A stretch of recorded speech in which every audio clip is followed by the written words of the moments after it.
las carreteras, escenarios de tantas cosas horribles, de sucesos inexplicables completamente y que aquí, en este canal, nos reúnen esta noche para la 9ª recopilación de relatos ocurridos en estos sitios. Cuénteme, ¿le gusta conducir de noche? A mí en lo personal me encanta. Y si no le ha pasado nada raro, ¿hay alguna experiencia que ha escuchado y que le haya hecho conducir con los ojos más abiertos que de costumbre? Se lo dejo para que lo piense, en lo que les doy la bienvenida, damas. Bienvenidos, caballeros. Vamos a aprovechar que ya estamos por aquí y permítame acompañarlos durante cualquier actividad que estén realizando o pónganse cómodos. Vamos a desconectarnos un ratito del estrés y de la prisa del mundo exterior y mejor preparen y acompáñenos con la bebida de su preferencia. Y Alfredo Islas, desde Nuevo León, México, nos cuenta esto. Esto me pasó cuando estaba en la facultad y fui a una reunión en casa de un compañero, que más bien era una fiesta. Sin embargo, la colonia donde vivía él era relativamente nueva, con apenas unos 5 o 6 años construida. Era en Salinas Victoria, saliendo de la zona metropolitana allá por el 2006, por lo que el camino para llegar no solo no era tan transitado, sino que había tramos que estaban completamente desolados, porque es más como una carretera para entrar y salir de la ciudad, que hoy en día ya no está tan sola, pero en aquel entonces sí. Y unos amigos me llevaron porque decidimos irnos en grupo. De esa fiesta yo me fui solo, como a las 2 de la mañana. Me pidieron un taxi de base de Salinas y afortunadamente me consiguieron uno. En ese viaje por la carretera yo iba tratando de no dormirme porque aún me faltaba como media hora para llegar, más o menos, pero ya era de noche y ya me iba ganando el sueño, cuando de repente me despierto porque sentí que íbamos un poco más lento. Abro los ojos y veo que el taxista iba esquivando unos como escombros que había en la carretera. Parecían pedazos de un auto, como si hubiera ocurrido un accidente y la defensa de algún auto estuviera por ahí hecha pedazos, pero no había nada ni nadie, y por la velocidad a la que íbamos, pude ver a un hombre, un poquito más adelante, parado al costado de la carretera. Era un hombre un poco robusto, con el cabello largo, negro y rizado, un bigote grande, traía ropa de ranchero, de músico, traía sombrero, botas y un chaleco que le completaba todo el conjunto, y confirmé que sí era músico porque traía un acordeón en su estuche. Por recordar a mis tíos, quienes también se dedicaban a la música, sentí mucha empatía por él. Parecía como si estuviera esperando un aventón en la carretera. Pero era raro, porque por ahí no había nada cerca, ni gasolinera, un Oxxo. Todo quedaba lejos y eran las 2 de la mañana. No pasaba ni un transporte a esa hora. Cuando pasamos a su lado, él ni nos volteó a ver. Y le comenté al taxista que si le podíamos preguntar que si iba para Monterrey, para darle un aventón. Les digo, me recordó tanto a mis tíos. Pero el taxista me preguntó, ¿cuál músico, disculpe? Y yo le respondí que justo a quien habíamos pasado, y volteé hacia atrás, y no llevábamos mucho avanzado. Sin embargo, ya no había nadie al costado. Había desaparecido. No íbamos rápido, porque justo acabábamos de pasar los escombros, y el señor me pregunta que si era un señor con un acordeón. Le dije que sí, pensando que entonces no había visto mal. Pero él me dice que no me preocupara, y luego me preguntó, así de pronto, sin que yo lo viera venir, que si creía en fantasmas. La verdad es que sí, señor. No me vaya a decir que lo que acabamos de ver fue uno. Me quiere asustar, ¿verdad? Le dije. No, ¿cómo cree, muchacho? Si se asusta ya es su responsabilidad, ¿eh? No se crea. Mire, le voy a ser sincero. Yo nunca he visto a ese músico, pero trabajo muy seguido por aquí, por Salinas, en Escobedo, y ando por esta carretera constantemente. Y desde que papá me enseñó a manejar, luego a trabajar en esto, ya tenía escuchando desde entonces que aquí seguido veían a ese señor. He tenido varios viajes donde me han dicho pasajeros como usted que ven al músico parado por aquí, o me preguntan que qué andará haciendo a estas horas, pero yo jamás lo he visto. Ahora, mi papá, cuando yo le conté de las primeras ocasiones que me decían de este músico, él me contó que mi abuelo le platicó que hace muchos años, aquí en esta carretera, pero no sé en qué altura exactamente, yo creo que debe ser por aquí, donde usted lo vio. Hubo un accidente aquí y falleció. Iban para un evento en grupo, para tocar, y él fue el único fallecido esa noche. Mi abuelo dice que no lo conoció personalmente, pero como él tenía amigos de ranchitos de por aquí, ellos sí sabían quién era. Lo vieron todo de primera mano y por eso le contaron a mi abuelo. Entonces yo creo que a quien usted vio fue a este músico. Toda la vida hasta ese entonces había sido de escuchar historias de terror, de contar las que me sabía, pero nunca había visto o pasado por algo así. Y sabía que este señor no me mentía, porque les digo, cuando yo volteé ya no había nadie. Y si así se ven los fantasmas, déjenme decirles que se ven tan reales. Por eso no pensé de primera mano que a quien vi había sido un aparecido. En este canal hemos escuchado casos lamentables donde la persona, luego de fallecer, sigue apareciéndose por aquí, visto haciendo aún a lo que se dedicaba en vida, como si no supiera que ya no tiene que trabajar, que debe descansar. ¿Le ha pasado o le han contado algo como esto? Migdalia Rodríguez, desde Perú, nos cuenta lo siguiente. Ha llegado mi momento de contarles lo que no solo vi yo. Agradezco, no saben cuánto, que no fui la única que vio esto porque nadie me lo creería. Y nos pasó a mis papás, a mi abuela y a mí. Cuando íbamos a casa de un pariente de mi abuela, una prima, somos de Arequipa, y esta prima de mi abuela vivía allá por Mollevaya, a las afueras, que sería de camino por carretera como 1 hora u hora y media. Fuimos, todo bien, era un pueblito, y cuando regresamos de allá a las 8 de la noche, ya estaba oscuro, pero mis papás no se querían regresar tarde. La carretera, en un tramo, era una salida con un barranco a nuestra derecha, un voladero.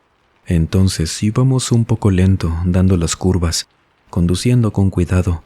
Y cuando terminamos ese tramo, por ir lento y con precaución, yo iba platicando con mi abuela en los asientos de atrás, y escuchamos que mis papás van diciendo que una señora y no sé qué tanto. Me adelanto un poco en los asientos para llegar con ellos, y veo que más adelante en el camino, para el lado derecho pero un poco metida en la carretera, estaba una viejecita, encorvada, cubierta como por un manto negro. Ella iba apoyándose de un bastón, caminando hacia nuestra misma dirección, dándonos la espalda, vaya. Y como nos íbamos acercando a ella, mis papás dijeron que debíamos preguntarle que si iba de camino para abajo, ya que la carretera de donde veníamos nosotros en su mayoría era un cerro. Faltaba mucho para llegar al primer poblado. Entonces, como ven que la señora iba caminando lento, sin moverse del paso de los autos, mi papá pone las luces altas y las quita para que volteara la señora. Dijo que no quería sonar el claxon porque se le haría grosero. No la quería asustar por el ruido, porque la mujer sí se veía algo mayor, por la forma de caminar y lo encorvada que iba. Nos vamos acercando a ella. Mi papá no volvió a hacer lo de las luces, y quizás la tendríamos ya como a 10 metros de nosotros. Ya íbamos muy lento porque tendríamos que sacarle la vuelta y mi mamá baja la ventana del auto, asoma un poco la cabeza y le dice: «Señora, ¿para dónde va?». En ese momento la mujer se detiene, siempre dándonos la espalda, y luego empieza a poner la espalda recta. Mi papá ya había frenado para ese punto, comentándonos que podríamos llevarla, diciéndonos a mi abuela y a mí que le hiciéramos un espacio atrás con nosotras. Pero luego mamá empieza a subir rápido el vidrio del auto, que este era de manija, gritándole a papá que le diera rápido. Todos volteamos sin que nos dijera nada más que esto mi mamá y la mujer, la señora que iba encorvada.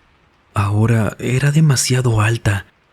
Ya no solo tenía la espalda recta, sino que no podíamos verle siquiera la cabeza por la altura. El techo del auto no nos dejaba verla bien. Mi abuela también le dijo a papá que nos sacara rápido de ahí, y cuando mi padre aceleró la dejamos atrás. Mi abuela y yo volteamos. Ella me iba apretando fuerte del antebrazo. Cuando vimos que esa mujer, yo podría jurarles que fácilmente medía 2 metros de alto. No la pudimos ver bien por la oscuridad. No le vimos ni un solo rasgo, porque seguía cubierta con ese tipo de manto, y aparte todo por allá estaba completamente oscuro. Pero se quedó ahí, parada, observándonos. Mis papás iban callados, íbamos rápido, nadie sabía qué decir. Mi abuela había empezado a rezar, y luego nos dijo que no nos volviéramos a detener así por nadie, que si esa señora iba sola a esa hora por ahí, era por algo. Nosotros no volvimos a ir a Mollevaya. No supimos qué fue eso, o qué hubiera pasado si la subíamos con nosotros. Y todos vimos exactamente lo mismo, cómo esa mujer de repente creció tanto en cuestión de segundos. Si a usted le ocurriera esto, ¿qué haría? Digo, quizás es obvio, ¿no? Salir volando de ahí lo más pronto posible. Pero habrá otros quienes puede que respondan algo distinto. ¿Cuál sería su respuesta? Ricky Ponce, desde Estados Unidos, nos cuenta esto.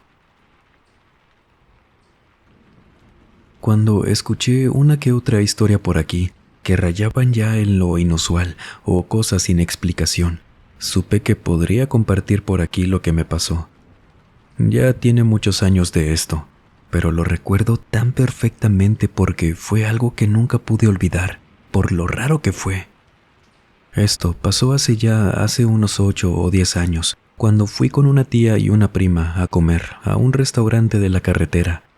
Habíamos ido a un centro comercial en el centro de Tucson, Arizona, y como mi tía residía en Tombstone, entonces de ida y regreso era 1 hora y media por autopista, y nos detuvimos a comer en ese restaurante, el cual a mí se me hizo muy conocido.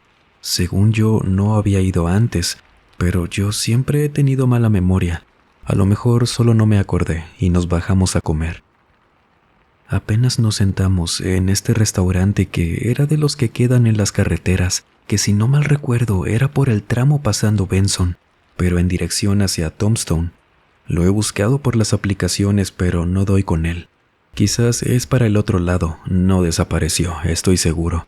Solo no lo encuentro aún, es decir, sí existe. Y cuando nos sentamos apenas nos iban a atender y mi tía nos dice que la dueña de ese negocio era muy famosa entre la gente de por ahí, porque decían que a ella nunca se le olvidaba la cara de nadie. Y cuando mencionó esto, todo vino a mi memoria.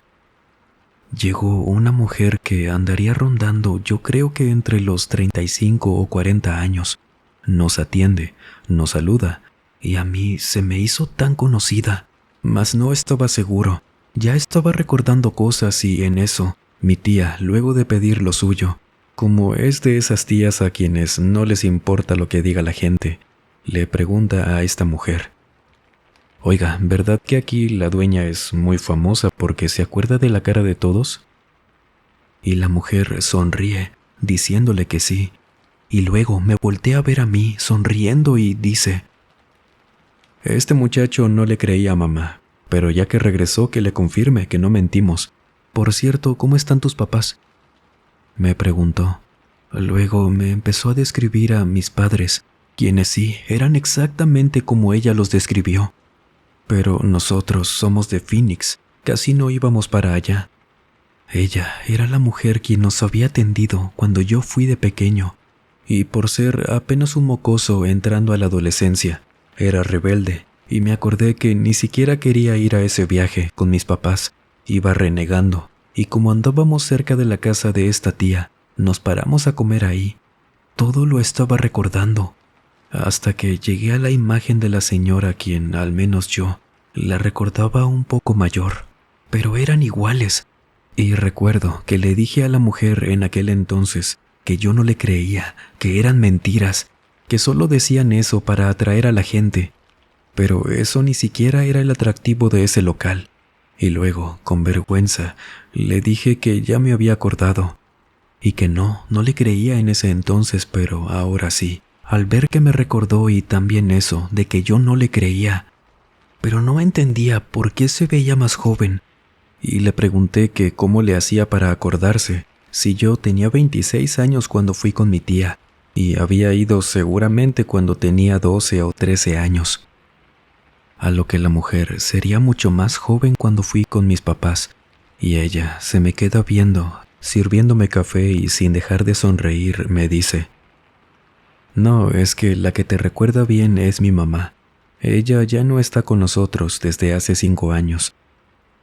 Le dimos los tres el pésame, pero yo le pregunté que entonces, ¿cómo es que se acordaba de mí? Mi tía y mi prima estaban con la boca abierta, impresionadas por la plática, y ella solo se ríe y me hace una seña en la cabeza, con su dedo índice, señalándose a sí misma. No entendí qué se supone que quiso decirme con eso, y luego, cuando nos trajeron nuestra comida, no fue ella, sino que a esa mujer la vimos cuando ya nos íbamos, y se acercó para preguntarnos cómo estuvo el servicio.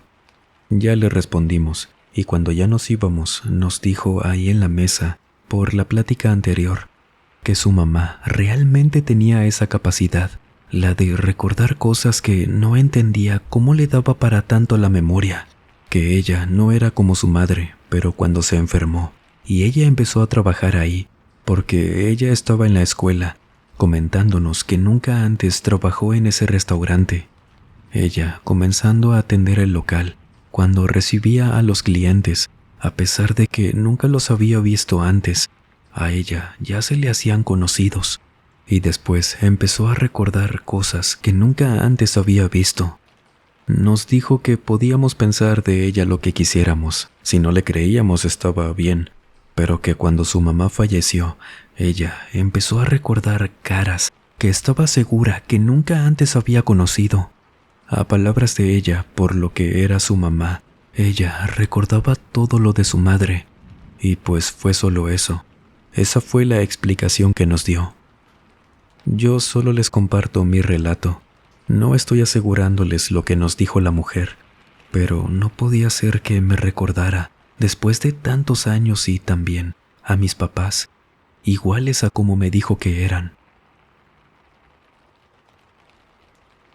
Recuerda que también este tipo de experiencias, de sucesos sin explicación, se pueden contar por aquí. Los horrores con gente que sigue en este plano con nosotros también.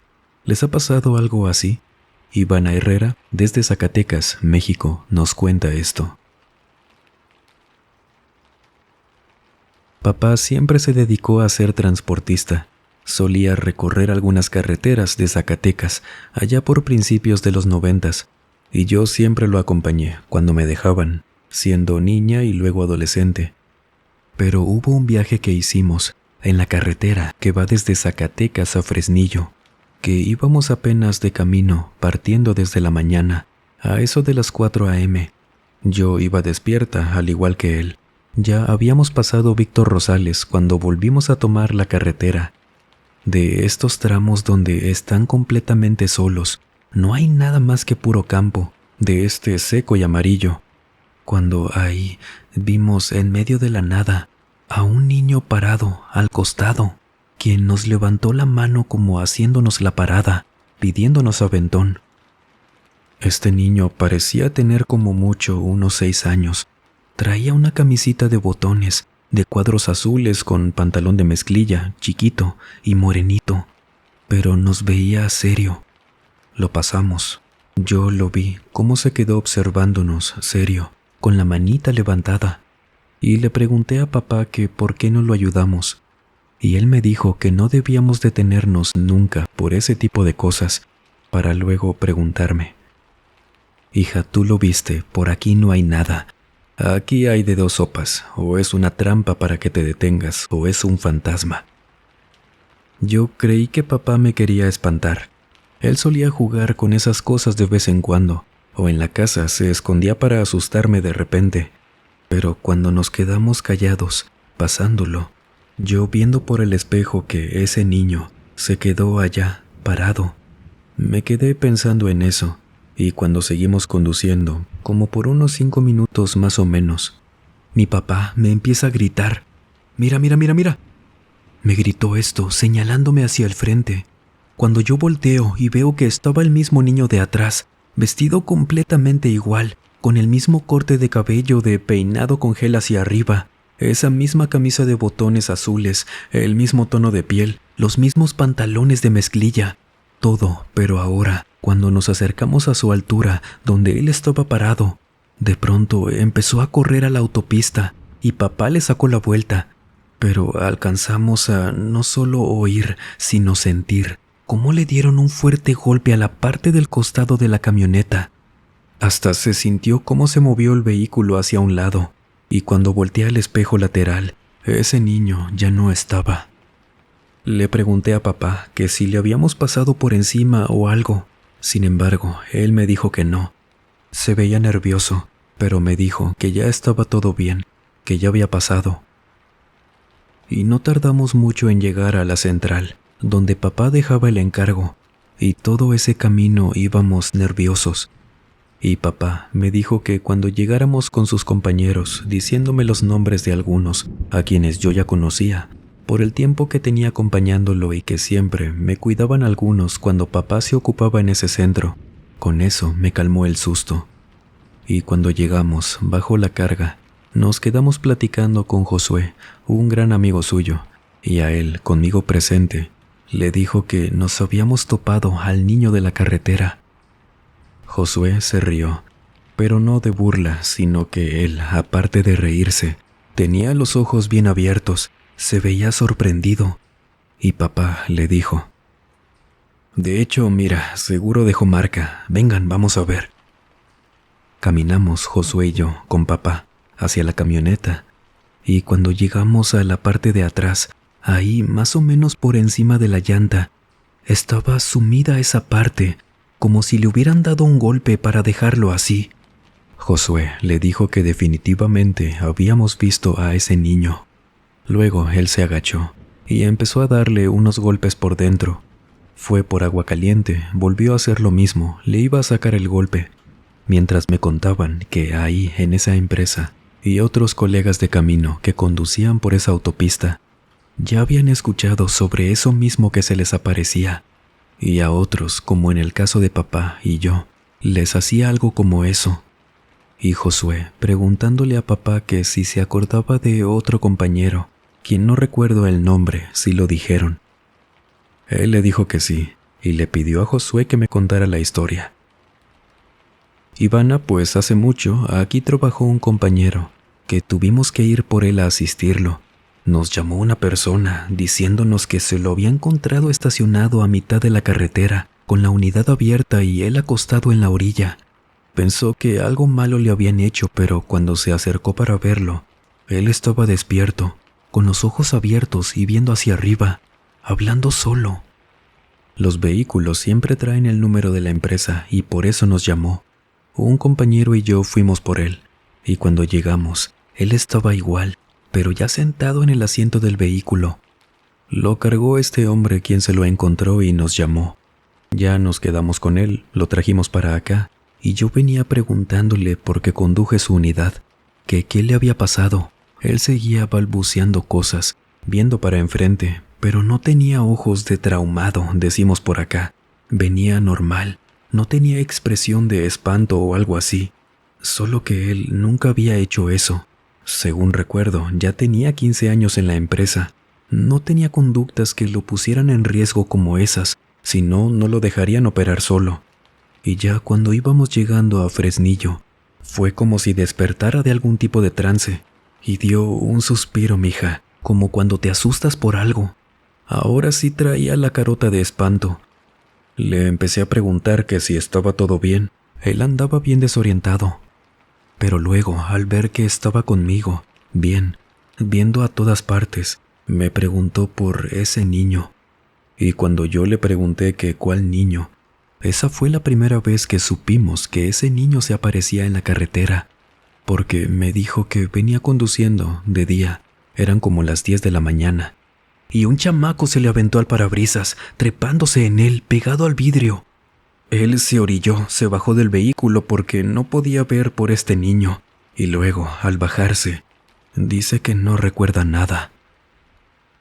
Papá y Josué luego me contaron más historias parecidas a esas, donde este niño les impactaba los vehículos y hasta donde ellos sabían, fue el único que se bajó. Sin embargo, el señor, cuando regresó a trabajar un día, tratando de volver a conducir, ya no pudo. Decía que no sabía manejar. Trataba de hacerlo, pero decía que al poner los pies en los pedales no podía presionarlos. Trataba de meter los cambios, pero decía que no sabía cómo. Y todos vieron que cuando trataban de hacerlo recordar, el señor empezaba a balbucear otra vez, como cuando lo encontraron en esa autopista donde se le apareció ese niño, y que yo, pasados tantos años, les confirmo, es real. Solo que por advertencias de papá, pudimos evitar algo como lo del otro compañero, a quien asignaron en otra área. No le dieron la espalda. Lo bueno, porque incluso, me dijo papá, que los jefes sabían que ese niño se les aparecía a los empleados en la carretera. ¿Los han espantado en las autopistas?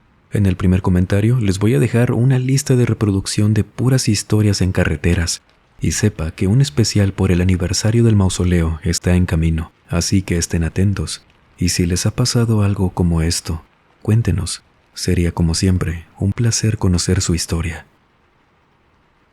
No olvide seguirnos en las redes sociales que como siempre se las dejo aquí en el primer comentario o en el comentario fijado. Por allá puede escribirnos sus historias, sus relatos y estar al pendiente de todo el contenido que compartimos por allá, que diario actualizamos. Muchísimas gracias de antemano. Ahora sí, sin más por agregar, les mando un muy fuerte abrazo, nos vemos en la próxima entrega. Y el último en salir, por favor, apaguen las luces y cierren las puertas del mausoleo. Buenas noches.